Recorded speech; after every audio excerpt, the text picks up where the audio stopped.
வணக்கம். இன்னைக்கு ஒழுக்கம் உடைமையின் 6வது குறளை நாம் காணலாம்.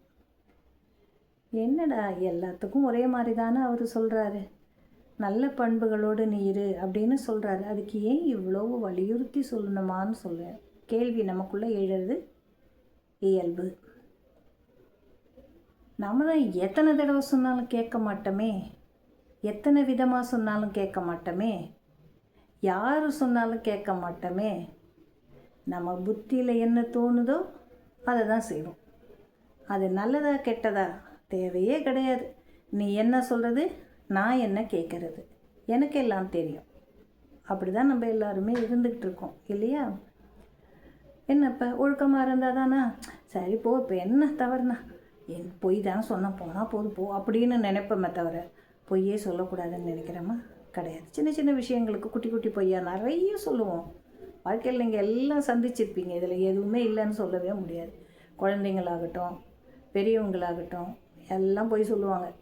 சின்ன சின்ன சின்ன விஷயங்களுக்கு எல்லாம் நம்ம பொய் சொல்லுவோம். அப்போ கூட நம்ம சொல்லக்கூடாது, சின்ன விஷயத்துக்கு பொய் சொல்லக்கூடாது. ஒரு உதாரணம் என்னென்னா, காந்தியடிகள் என்ன பண்ணுறாரு, அங்கேருந்து இன்ஸ்பெக்டர் வந்த உடனே கெட்டலுங்கிற வார்த்தையை தப்பாக எழுதுகிறாரு.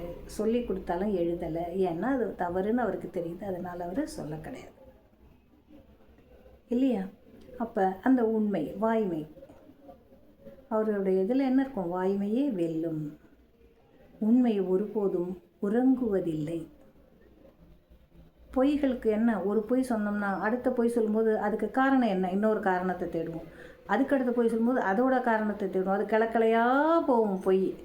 ஒரே ஒரு பொய் சொன்னாலாம் சொல்ல முடியாது. ஒரு பொய்யை அப்படியே வைக்கிறதுக்கு நம்ம இன்னும் 100 பொய் சொல்லுவோம். ஆனால் வாய்மை என்ற உண்மையானது ஒரே ஒரு முறை தான், அதே தான் நடக்கும், அப்படியே தான் அது இருக்கும், மாறாது. அப்போ இது ஒழுக்கம் இல்லையா? இந்த பண்பை நாம் கடைபிடிக்க வேண்டாமா? கடைபிடிக்கணும் இல்லையா? இதை நம்ம பார்க்கலாம். ஒழுக்கத்தின் ஒல்கார் ஊரவோர் இழுக்கத்தின் ஏதம் படுபாக்கறிந்து. ஒழுக்கத்தின் ஒல்கார் ஊரவோர் இழுக்கத்தின் ஏதம் படும் பாக்கறிந்து. ஒழுக்க நிலையிலிருந்து அல்லது அந்த பண்புகளிலிருந்து நாம் நீங்கினால் நமக்கு உயர்வு கிடைக்காது. கஷ்டங்கள், துன்பங்கள், இழிவுகள் இவைதான் கிடைக்கும். அதனாலேயே உயர்ந்த மக்கள்னால் உயரமாக இருக்கிறவங்க இல்லை, மனதால் உயர்ந்த மக்கள், நல்லதை எண்ணக்கூடிய மக்கள், அவர்களுக்கு தான் உயர்ந்தவர்கள்னு பெயர்.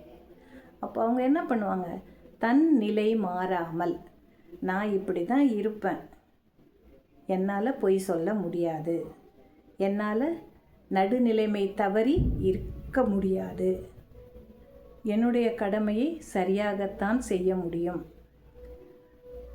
நேர்மையாகத்தான் இருப்பேன் அப்படின்னெல்லாம் இருப்பாங்க. அதனால் அவங்களுக்கு கஷ்டங்கள் வந்தால் கூட அதை அவங்க பெரிதாக எண்ண மாட்டார்கள். அப்போ அவங்க என்ன பண்ணுவாங்க, இந்த ஒழுக்க நிலை தவறியதால் வரக்கூடிய விளைவுகளை எண்ணி ஒரு பொழுதும் தன் நிலையிலிருந்து மாறாமல் அப்படியே அந்த ஒழுக்கமான பண்புகளை கைப்பற்றி நிற்பார்கள். அதுதான் இந்த குறள் சொல்லுது.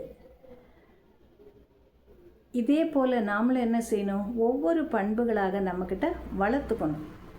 ஒரே நாளில் எல்லாத்தையும் நீ செய்யணும்னா யாரும் செய்ய மாட்டீங்க, உங்களால் அது முடியாது. ஒவ்வொரு வருஷமும் ஒரு தீர்மானம் நம்ம எல்லோரும் எடுக்கிறோம். அந்த தீர்மானத்தை அப்படியே கடைபிடித்து அந்த வருஷம் முழுக்க இருக்குமா, அந்த வருஷம் முழுக்கவே இருக்க மாட்டோம், ஒரு 10 நாளைக்கு கடைபிடிப்போம். இது சாதாரணமான விஷயம் தானே. அதே மாதிரி நான்வெஜ் சாப்பிட மாட்டேம்பாங்க, அடுத்த நிமிஷம் என்ன பண்ணுவாங்க, அதை பார்த்தோடனே நாக்கில் ஏற்றி உடனே சாப்பிட போய்டும். இது சின்னோண்டு விஷயந்தான், செய்ய முடியுதா, முடியல. ஆக ஒரு பண்பை வளர்க்கணும்னா அதுக்கு எவ்வளோ சிரமப்படணும் இல்லையா? அதாவது மனதளவில் நாம் உறுதியாக நிற்க வேண்டும். ஆக ஒழுக்கமான சிறந்த பண்புகளை நாம் கைக்கொள்வதற்கு நமக்கு தேவை மன உறுதி. அந்த மன உறுதியோடு நற்பண்புகளை நாம் மேற்கொள்ளும் பொழுது நம்ம வாழ்க்கையில் உயரலாம் இல்லையா? அதுதான் இந்த திருக்குறள் கூறுகிறது. ஒழுக்கம் இல்லைன்னா இழிநிலை ஏற்படும் என கருத்தில் கொள்ளக்கூடிய நல்ல குடிமக்கள் அந்த ஒழுக்கத்திற்காக, அந்த பண்புகளுக்காக எவ்வளவு மன உறுதியோடு அதனை கடைபிடிக்க முடியுமோ அப்படியே கடைபிடிப்பார்கள் என்கிறது இந்த குறள். நாளை அடுத்த குறளில் நாம் சந்திக்கலாம். நன்றியோடு விடைபெறுகிறேன்.